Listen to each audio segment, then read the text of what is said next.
Chopra school channel में आपका स्वागत है। आज हम क्लास 8 में सोशल साइंस में डिस्कस करेंगे चैप्टर यूनियन गवर्नमेंट, जिसमें एग्जीक्यूटिव ऑर्गन की बात करेंगे। तो शुरू करते हैं। तो देखिए, हमने पढ़ा था कि एवरी गवर्नमेंट जो है 3 ऑर्गन्स हैं उसके। एक फर्स्ट ऑर्गन है लेजिस्लेटर, जो पिछले चैप्टर में पढ़ा। एग्जीक्यूटिव जो कि पीएम, आगे जिसमें काउंसिल ऑफ पीएम्स आगे, प्रेसिडेंट आगे, और जुडिशरी थर्ड जो ऑर्गन है उसमें आगे हमारे जज वगैरह। तो देखिए, यू हैव रेड, आपने यूनियन लेजिस्लेशन के बारे में तो प्रीवियस चैप्टर में पढ़ा ही है। अब हम डिस्कस करेंगे यूनियन एग्जीक्यूटिव की, मीन्स पीएम की, प्रेसिडेंट की और उनके काउंसिल्स की, उनके मिनिस्टर्स की बात करेंगे, जो कि एक सेकंड ऑर्गन है, हमारी गवर्नमेंट का हिस्सा है, दूसरा अंग है एक। तो देखिए, जो भी गवर्नमेंट लॉ बनाती है उसको एग्जीक्यूट कौन करवाता है, कंट्री में लागू कौन कराता है, वो एग्जीक्यूटिव जो है सिस्टम है, ऑर्गन है। तो देखिए, जो हमारा कॉन्स्टिट्यूशन ऑफ इंडिया है, ये इसमें पार्लियामेंट फॉर्म ऑफ गवर्नमेंट है। तो इसलिए इसमें दो तरह के हेड हैं, एक तो है नॉमिनल एग्जीक्यूटिव, एक है रियल एग्जीक्यूटिव। तो नॉमिनल की बात करें, देखिए इंडिया एक रिपब्लिक स्टेट है, जिसमें से जो भी चुना जाता है वो पब्लिक में से ही चुना जाता है। जो हेड ऑफ अपन हमारा इंडियन स्टेट है वो प्रेसिडेंट इलेक्ट किया जाता है, और उसको पावर होती है एग्जीक्यूटिव पावर्स की। But they all are ex, लेकिन जितनी भी पावर्स हैं उसकी वो मिनिस्टर्स और प्राइम मिनिस्टर यूज़ करता है, क्योंकि प्राइम मिनिस्टर और काउंसिल ऑफ मिनिस्टर्स को प्रेसिडेंट चुनता है अपने बेनिफिट के लिए, अपने काम को आसान करने के लिए। तो इसलिए जो रियल एग्जीक्यूटिव है वो प्राइम मिनिस्टर है, जो वाकई काम करता है, उन पावर्स को यूज़ करता है। उसके प्राइम मिनिस्टर है और उसके मिनिस्टर्स हैं। लेकिन जो प्रेसिडेंट है उसके पास पावर होती है लेकिन वो यूज़ नहीं करते, इसलिए उसको नॉमिनल एग्जीक्यूटिव कहते हैं, क्योंकि वो बाउंड होता है, वो एडवाइस के साथ ही काउंसिल ऑफ मिनिस्टर्स और अपना प्राइम मिनिस्टर की एडवाइस से ही उन पावर्स को यूज़ कर सकता है। तो देखिए, if the president if the president जो है हमारा does not wish to accept any the advice, अगर मान लीजिए राष्ट्रपति किसी तरह की एडवाइस नहीं मानता, जो भी उसको दी सेंड की जाती हैं, she may send it back to the council of ministers, को दे सकता है कंसिडरेशन के लिए। तो but at the same time advice is sent back, and दोबारा दोबारा अगर वो ये एडवाइस को वापस करता है तो प्रेसिडेंट को बाउंड है कि वो उसको मानने। मीन्स क्या है, मान लीजिए प्रेसिडेंट ने कोई मिनिस्टर्स ने, जब पीएम ने कोई सलाह दी, कोई प्रपोजल दिया, तो उसको जो प्रेसिडेंट है वो बैक कर देता है, मानता नहीं, उसको प्रपोजल को छोड़ देता है। तो सेम टाइम अगर वो दोबारा से एडवाइस दी जाती है उसको, तो प्रेसिडेंट को माननी पड़ेगी, उसको एक्सेप्ट करना पड़ेगा। तो जैसे कि आपने पढ़ा था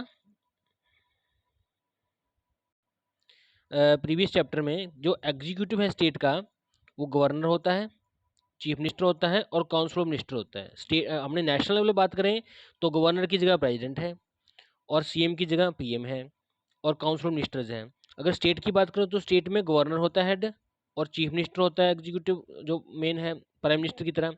और council of minister prime minister की, सीएम की हेल्प करते हैं, जिस तरह की council of minister prime minister की हेल्प करते हैं। तो देखिए, ये यूनियन एग्जीक्यूटिव है जो नेशनल लेवल पे है, सेंट्रल लेवल पे है ये, इसमें प्रेसिडेंट होता है, जबकि स्टेट में गवर्नर होता है। तो हमारे नेशनल लेवल पे प्राइम मिनिस्टर होता है, स्टेट लेवल पे सीएम होता है, और काउंसिल ऑफ मिनिस्टर दोनों लेवल्स पे सीएम पीएम को हेल्प करती हैं। तो आइए डिस्कस करते हैं इनको। सबसे पहले डिस्कस करते हैं प्रेसिडेंट के बारे में। तो जो प्रेसिडेंट की क्वालिफिकेशन है वो क्या है, वो एक प्रिसाइडिंग, जो प्रेसिडेंट है हमारा इंडिया का, वो सिटीजन ऑफ इंडिया होना चाहिए, उसकी उम्र 35 साल से ज़्यादा होनी चाहिए, 35 साल कम से कम होनी चाहिए। उसकी क्वालिफिकेशन होनी चाहिए एक मेंबर बनने की लोकसभा का, और वो कहीं भी ऑफिस ना होल्ड करता हो प्रॉफिट वाला या गवर्नमेंट का किसी भी लेवल पे, वो मतलब कि सरकारी नौकर ना हो। तो बात करें टेनर की, कब तक बनेगा, कब तक को राज पार्ट जॉब पे रहेगा, तो प्रेसिडेंट ऑफ इंडिया जो है होल्ड करता है ऑफिस 5 ईयर्स के लिए, और उसको दोबारा से चुना जा सकता है। तो डॉक्टर राजेंद्र प्रसाद जो थे हमारे फर्स्ट प्रेसिडेंट थे फ्री इंडिया के, जिनको री इलेक्ट किया गया था सेकंड टाइम में। तो उन्होंने कंटिन्यू किया अपना ऑफिस 1950 से 1962 तक। तो बात करते हैं इलेक्शन ऑफ प्रेसिडेंट की। तो जो प्रेसिडेंट ऑफ इंडिया है उसको इलेक्ट किया जाता है इनडायरेक्ट वे से, जिसको इलेक्ट करने के लिए दो जो हमारे पार्ट्स हैं राज्य पार्लियामेंट के, वो करते हैं लोकसभा और राज्यसभा के मेंबर मिलके उसको, और साथ में लेजिस्लेटिव मीन विधानसभा जो हमारी स्टेट्स की है उनके मेंबर मिलके प्रेसिडेंट को इलेक्ट करते हैं। मीन लोकसभा पार्लियामेंट और लेजिस्लेटिव मीन स्टेट की जो हमारी विधानसभा है वो मिलकर इसके मेंबर्स इसको चुनते हैं। तो इसमें देखिए, जो नॉमिनेटेड मेंबर्स होते हैं किसी भी हाउस के, नॉमिनेटेड मेंबर वो होते हैं जिनको डायरेक्ट बिना ही ऐसे ही चुन लेते हैं, कोटे वाइज चुना जाता है, तो उनको कोई पार्टिसिपेशन नहीं होता इसके इलेक्शन में। तो जो इलेक्शन है वो एक सिंगल ट्रांसफर बोर्ड के बेस पे होता है, जो रिप्रेजेंटेशन के बेस पे होता है। तो देखिए इस कोटे के अकॉर्डिंग क्या होता है, ये इसेंशियल होता है सिक्योर करना fix Kota of votes elect होने के लिए। मोर देन 50% वोट्स उस हक में होने चाहिए प्रेसिडेंट के, तभी वो चुना जाएगा।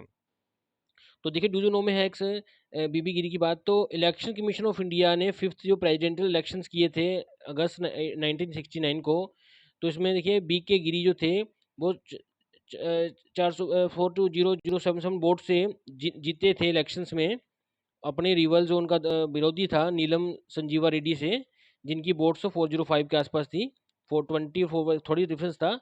तो ये पहली बार था फर्स्ट अपने इंडिया में कि प्रेसिडेंशियल कैंडिडेट्स में बीवी गिरी जो बॉन्ड किए थे उनको इलेक्शन मिले थे सेकंड प्रेफरेंस पे, मीन्स बहुत ज़्यादा टाइट वे में वो जीते थे। अब बात करते हैं इम्पीचमेंट की।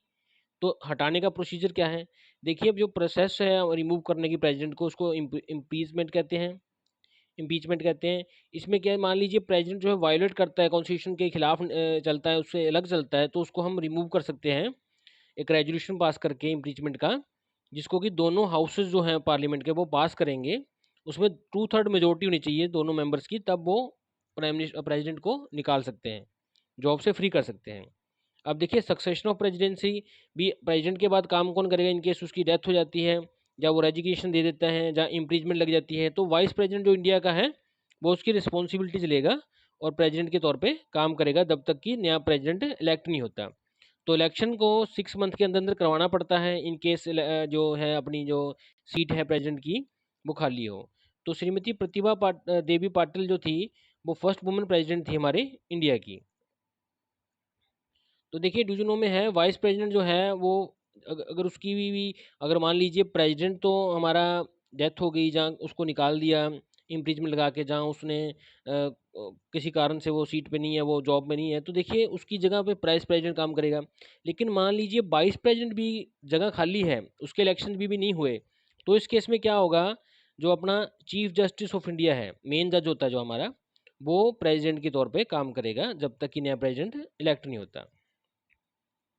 तो देखिए प्रोसीजर की बात करें, इसमें प्रोसीजर ऑफ इलेक्शंस की बात करें, तो प्रेसिडेंट ऑफ इंडिया को इनडायरेक्ट वे से चुना जाता है लोकसभा, राज्यसभा और लेजिस्लेटिव असेंबलीज के मेंबर द्वारा। तो इसमें देखिए वैल्यू होती है एक वोट की, एमएलए की। एमएलए की वोट वैल्यू कैसे निकालते हैं, उस स्टेट की टोटल पॉपुलेशन कितनी है उसको 1000 से डिवाइड करते हैं, और सारी की सारी को फिर डिवाइड करते हैं number of elected members of the state. मान लीजिए जितनी पॉपुलेशन थी उस स्टेट की, उसको 1000 से डिवाइड कर दिया, उसके पूरी की पूरी डाटा को डिवाइड कर दिया स्टेट में कितने सीटें थी जो एमएलए की थी, तो उससे वो आती है उसकी वोट वैल्यू एमएलए। तो इसी तरह एमपी की जो वैल्यू है वोट वैल्यू, उसको निकालने के लिए क्या करते हैं कि जो टोटल नंबर ऑफ वोट्स थी अपने इलेक्टेड एमएलएज की, जहाँ स्टेट्स की असेंबलीज की, उसको डिवाइड करते हैं टोटल नंबर ऑफ एमपी जो इलेक्ट किए हैं दोनों हाउसेस के, उससे डिवाइड कर देंगे तो हमारी ये एमपी की वोट वोट की वैल्यू आ जाएगी, क्या उसका वैल्यू है। तो देखिए जो इलेक्शन होते हैं प्रेसिडेंट के, वो अकॉर्डिंग टू प्रोपोर्शनल रिप्रेजेंटेशन के अकॉर्डिंग होते हैं, मीन जिसमें सिंगल ट्रांसफर वोट सिस्टम होता है, सिंगल वोट डालनी होती है। हर वोटर को इंडिकेट करना पड़ता है अपनी प्रेफरेंस बैलेट पेपर पे। तो देखिए कैंडिडेट जो वोट करता है, वोटर्स की जो फर्स्ट चॉइस होती है वो, if the candidate of voters first choice is not getting elected, पहले बंदा नहीं चुना जाता, तो उसकी वोट्स को ट्रांसफ़र कर जाते हैं दूसरे बंदों को, दूसरी चॉइस को, जब तक कि कैंडिडेट डिक्लेयर नहीं हो जाता। तो मीन्स क्या है, अगर कैंडिडेट मान लीजिए वोट करता है, अगर द कैंडिडेट ऑफ वोटर जिसको वोट कर रहे हैं फर्स्ट चॉइस में, उसको नहीं इलेक्ट करते, तो जो सेकंड वाला है उसको वो वोट्स ट्रांसफ़र कर देंगे, उसको चुन लेंगे। तो इस तरह से यह होता है इलेक्शन। तो कैंडिडेट जो है in order to be elected as a president, उसको एक कोटा सिक्योर करना पड़ता है, जिसको कहते हैं हम मेजोरिटी ऑफ वोट्स। तो quota means total number of valid vote, total कितनी वोट्स हैं उसको 2 से डिवाइड करके उसमें +1 कर देते हैं, तो इतनी वोट्स उसको लेनी है बनने के लिए प्रेसिडेंट। तो प्रेसिडेंट जो इलेक्शंस होते हैं वो हेल्ड किए जाते हैं, सेकंड प्रेफरेंस जो होती है वोट्स की वो कंसीडरेशन में ली जाती है वंस की केस हो गया इलेक्शन का, जैसे कि एमबी गिरी का था। तो MPs can cast their votes either in Delhi और in state capitals, where MLA can vote their cast their votes in state capitals. तो जो एमपी है मेंबर ऑफ पार्लियामेंट, वो दिल्ली में ही वोट डालेंगे, लेकिन जो जो स्टेट के एमएलएज हैं वो अपने स्टेट की कैपिटल्स में ही वोट डाल सकते हैं। तो आगे बात करते हैं इमोलमेंट्स की, उनको क्या तनख्वाह मिलती है, क्या बेनिफिट्स मिलते हैं। तो बात करते हैं इस चीज़ की। तो देखिए जो प्रेसिडेंट ऑफ इंडिया है वो उसकी सैलरी होती है 5 लाख। उसको कुछ अलाउंसेस में भी दिए जाते हैं। तो उसको एक बढ़िया फ्री हाउस दिया जाता है। उसको रहने के लिए राष्ट्रीय भवन जो हमारा है दिल्ली, वहाँ पे रेजिडेंस दी जाती है। और रिटायरमेंट के बाद प्रेसिडेंट ऑफ इंडिया को पेंशन मिलती है 1.5 लाख पर मंथ। जब तक वो जीवित रहेगा तब तक मिलेगी। उसको फ्री में रेजिडेंस मिलेगा पूरी ज़िंदगी। उसको establishment charges, free medical charges और मोबाइल फ़ोन इंटरनेट सुविधा फ्री दी जाती है। तो देखिए ये हमारा राष्ट्रपति भवन है जहाँ पे प्रेसिडेंट जो है इलेक्ट होकर रहता है। और ये मुगल गार्डन है जिसको हम राष्ट्रपति भवन भी कहते हैं सबसे पहले। तो अगर बात करें पावर्स की, तो पावर क्या है प्रेसिडेंट की, तो देखिए जो प्रेसिडेंट की है एग्जीक्यूटिव, लेजिस्लेटिव, जुडिशियल, फाइनेंशियल और इमरजेंसी, 4-5 तरह की पावर्स हैं। एग्जीक्यूटिव में क्या है, वो किसके ऊपर एग्जीक्यूशन करेगा, किसको अपने अंडर काम करवाएगा। लेजिस्लेटिव में भी, लेजिस्लेटिव में उसकी क्या पावर है, जुडिशियल में क्या पावर है, जज के सिस्टम में, फाइनेंशियल क्या पावर है उसकी, इमरजेंसी में क्या पावर्स हैं। तो एक एक बात करते हैं एग्जीक्यूटिव पावर्स की। तो हेड होने के नाते यूनियन का, उसके पास एडमिनिस्ट्रेशन डिसीजन ले सकता है वो अपने। तो उसको क्या है, he she makes all the important appointments लेता है वो, प्राइम मिनिस्टर की, काउंसिल ऑफ मिनिस्टर्स की, गवर्नर्स की, चीफ जस्टिस की, सुप्रीम कोर्ट के जजों की, कंट्रोलर ऑडिटर ऑफ इंडिया की, अटॉर्नी जनरल ऑफ इंडिया की, वो सजेशन से अपॉइंटमेंट्स लेता है। तो प्रेसिडेंट क्या है, अपॉइंट कर सकता है members of the election commission, finance commission, और जो चाहे तो वो supreme commander of India defence का भी चुनाव कर सकता है। उसको राइट है इन्फॉर्म करने का we all decision to the council of minister through the prime minister. उसको सारे सारे जो डिसीजंस हैं, ये जो इंफॉर्मेशन है वो काउंसिल ऑफ मिनिस्टर जो प्राइम मिनिस्टर देते हैं। तो नेक्स्ट क्या है हमारा लेजिस्लेटिव पावर्स। तो देखिए प्रेसिडेंट है, राष्ट्रपति है, वो एक खास पार्ट है हमारा इंडियन पार्लियामेंट का। तो पार्लियामेंट समन कर सकती है, एड्रेस कर सकता है वो दोनों हाउसेस को, पार्लियामेंट के, लोकसभा राज्यसभा को। हर साल जो फर्स्ट सेशन होता है पार्लियामेंट का, वो शुरू होता है प्रेसिडेंट के द्वारा ही। तो वो दो दो प्रेसिडेंट जो है वो लोकसभा को डिसॉल्व कर सकता है उसकी एक्सपायरी से पहले, उसके टाइम पीरियड खत्म होने से पहले। और वो एडवाइस, लेकिन उसके लिए उसको एडवाइस लेनी पड़ेगी प्राइम मिनिस्टर से। कोई भी बिल नहीं बनता, लॉ नहीं बनता जब तक कि पार्लियामेंट में उसकी प्रेसिडेंट के साइन नहीं होते। तो प्रियल अप्रूवल, सबसे पहले अप्रूवल लेनी बहुत ज़रूरी होती है प्रेसिडेंट से। मनी बिल में जो बिल को पहले लोकसभा इंट्रोड्यूस करेगी, लेकिन उसके बाद अप्रूवल लेनी जरूर पड़ेगी प्रेसिडेंट की। तो जो 12 मेंबर्स होते हैं राज्यसभा के, उनको भी प्रेसिडेंट ही नॉमिनेट करता है, चुनता है। तो जो कि अलग अलग फील्ड से होते हैं, जैसे कि art, science, literature, social service और स्पोर्ट्स कोटे से होते हैं। और वो 2 एंग्लो इंडियंस भी चुन सकता है लोकसभा में, अगर कम्युनिटी को उसने रिप्रेजेंट करना है इसी को। आगे बात करते हैं फाइनेंशियल पावर्स की। तो जो बजट होता है, एनुअल बजट हमारी कंट्री का, वो पार्लियामेंट पास करती है, लेकिन वो प्रेसिडेंट के नाम से पास करती है। तो ऑल द मनी बिल्स, उसमें उसकी अप्रूवल होनी ज़रूरी है लोकसभा में। तो बाकी क्या है देखिए, he has the power to appoint the member of finance commission, finance commission के मेंबर्स वो चुनता है। इन केस कोई एक्स्ट्रा ऑर्डिनरी कोई खास सिचुएशन होती है, तो प्रेसिडेंट मनी सेक्शन कर सकता है गवर्नमेंट्स को कॉन्टीजेंसी फंड से, ताकि वो अपनी जो सिचुएशंस को मीट कर सके। आगे बात करें जुडिशियल की, तो देखिए सभी जो जज हैं सुप्रीम कोर्ट के, हाई कोर्ट के, including chief justice of India, इनको प्रेसिडेंट चुनता है। और अपील फॉर मर्सी मीन्स किसी को किसी की मर्सी की अपील कर सकते हैं प्रेसिडेंट। तो उसके पास पावर है किसी की सज़ा कम करने की, किसी की सज़ा माफ़ करने की।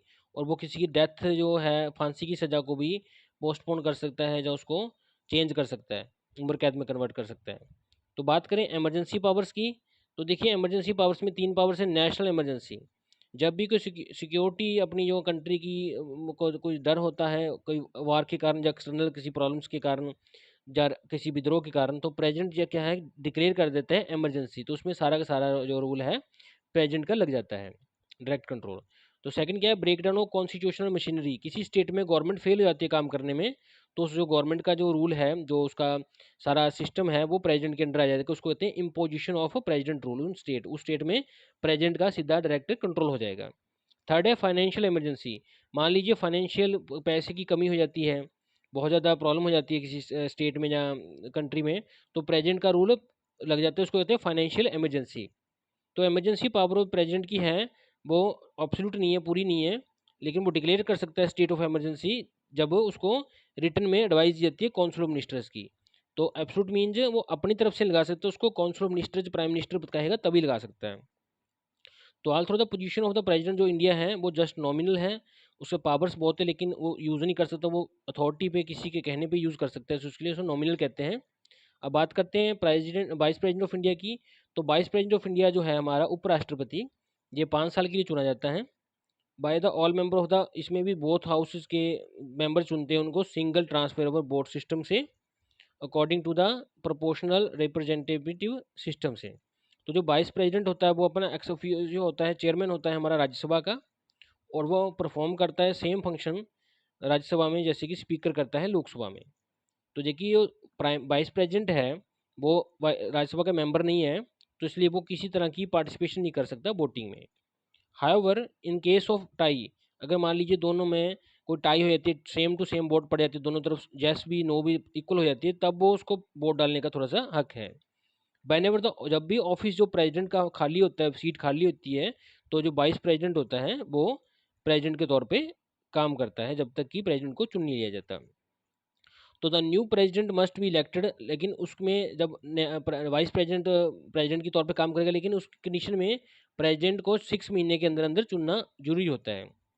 तो प्रेसिडेंट की एब्सेंस में वाइस प्रेसिडेंट जो है सभी पावर्स का यूज़ करेगा, और सभी जैसे जो उसको पैसे मिलते हैं, जो उसको सुविधाएं मिलती हैं मिनिस्टर अपने प्रेसिडेंट को, राष्ट्रपति को, सभी की यूज़ करेगा।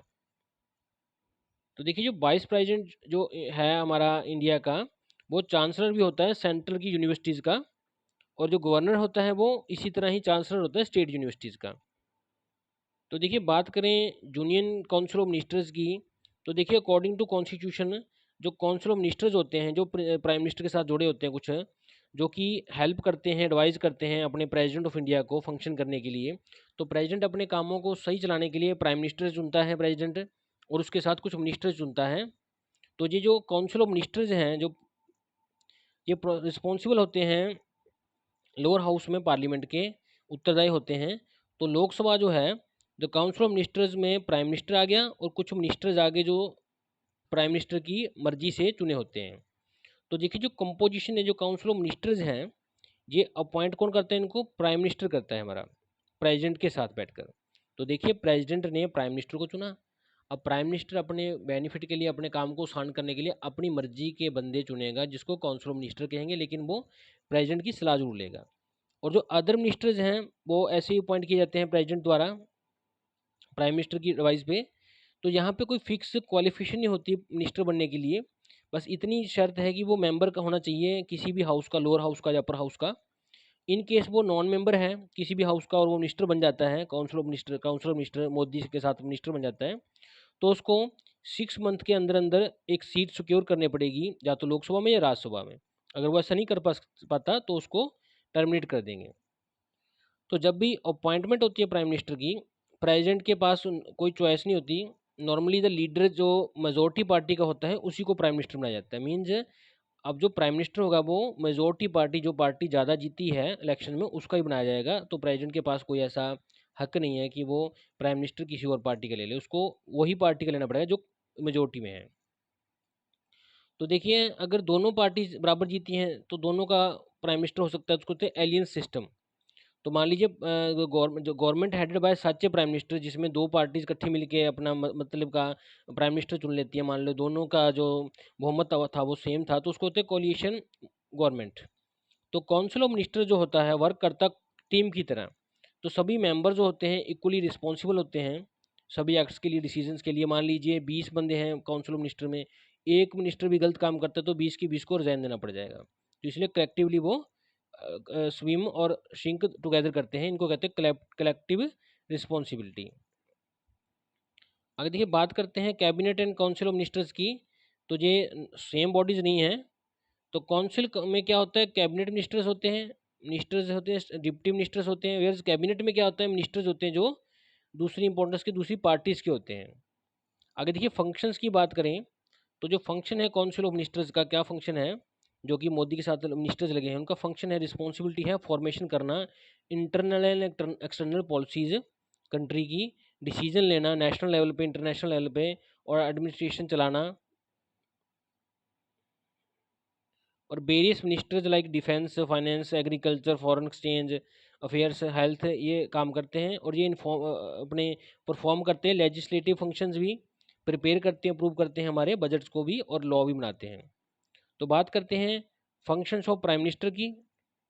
तो जो प्राइम मिनिस्टर है वो हमारा एंटायर जो एडमिनिस्ट्रेशन का है, वो हेड है गवर्नमेंट का। प्राइम मिनिस्टर वो रियल पावर्स यूज़ करते हैं, जितनी भी पावर्स मिनिस्टर को, अपना प्रेसिडेंट को है, वो सारी पावर्स वही यूज़ करते हैं, इसलिए वो रियल एग्जीक्यूटिव है। तो मेन जो फंक्शंस है, पावर्स है, वो क्या हैं?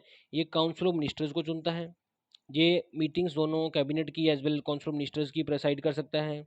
ये वर्किंग ऑफ वेरियस जो डिपार्टमेंट्स उसमें कोऑर्डिनेट करता है।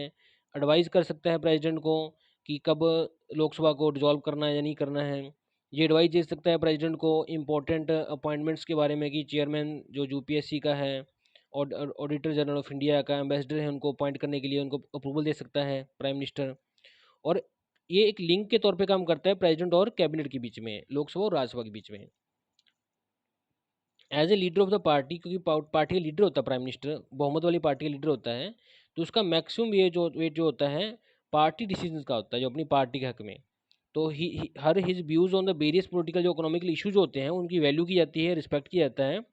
तो पार्लियामेंट टाइप ऑफ गवर्नमेंट में प्राइम मिनिस्टर जो है मोस्ट इंपॉर्टेंट रोल प्ले करता है, जिसमें उसको बहुत सारी पावर्स होती हैं।